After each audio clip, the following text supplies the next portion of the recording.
ప్రకాశం barrage బోట్ల ఇష్యూకు సంబంధించి ఒకరిపై మరొకరు విమర్శలు చేసుకుంటున్నారు టీడీపీ వైసీపీ అధినేతలు.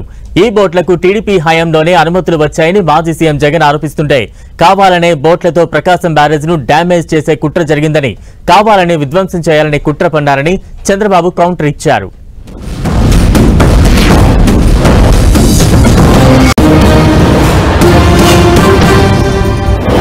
రాష్ట్రాల నుంచి వరదలు వస్తా ఉన్నాయనే సంగతి తెలుసు. మన రాష్ట్రంలో కూడా తుఫాన్ రాబోతా ఉంది అనే సంగతి కూడా తెలుసు. మరి అలాంటప్పుడు చంద్రబాబు నాయుడు ఏం చేయాలి? ఉదాహరణ రోజు రివ్యూ తీసుకుని రెవెన్యూ సెక్రటరీని, చీఫ్ సెక్రటరీని, ఇరిగేషన్ సెక్రటరీని, హోమ్ సెక్రటరీని వీళ్ళందరినీ కూడా పిలిచే కార్యక్రమం చేయాలి. వీళ్ళందరితో రివ్యూ తీసుకుంటే వీళ్ళందరూ ఆ తర్వాత కలెక్టర్లతో వెళ్ళి కలెక్టర్లతో వీళ్ళంతా కూడా చేయాల్సిన పనులు చేస్తారు.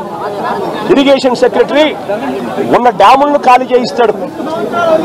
శ్రీశైలంలోను, నాగార్జున సాగర్లోను, పులిచింతల్లోను 3 డ్యాముల్లోనూ కనీసం ప్రతి డ్యామ్లోనూ ఒక 25-30 టీఎంసీలు తగ్గించుకుంటూ వచ్చి కనీసం ఒక 80-90 టీఎంసీలు మేరకు తగ్గించి ఈ 3 డ్యాముల్లో కలిపి ఒక ఫ్లడ్ కుషన్ మెయింటైన్ చేస్తాడు ఇరిగేషన్ సెక్రటరీ.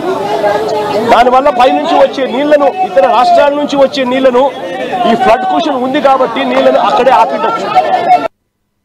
ప్రజలు ఓడిచ్చారు కాబట్టి ఈ ప్రజలపైన ద్వేషం పెంచుకొని ఏదో ఒక విధంగా నష్టం చేయాలని ఆలోచించే పార్టీ నియమనాలు నాకైతే అర్థం కావడం లేదు.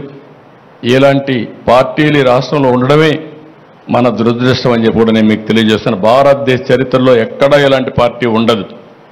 నేరస్తుల రాజకీయాల్లోకి వస్తే, నేరస్తుల రాజకీయ ముసుగులో ఇలాంటి నేరాలు ఘోరాలు చేసి ప్రజా జీవితాన్ని అతలాకుతలం చేసినప్పుడు ప్రజలందరూ అర్థం చేసుకోవాల్సిన అవసరం ఉంది. అదే కానీ నేరస్తులు రాజకీయ ముసుగు లేకపోతే నాకు 2 నిమిషాలు పట్టకొచ్చి తాట తీసి ఎక్కడ పెట్టాలనో అక్కడ పెట్టేవాడిని అని చెప్పి కూడా నేను మీకు తెలియజేస్తున్నా.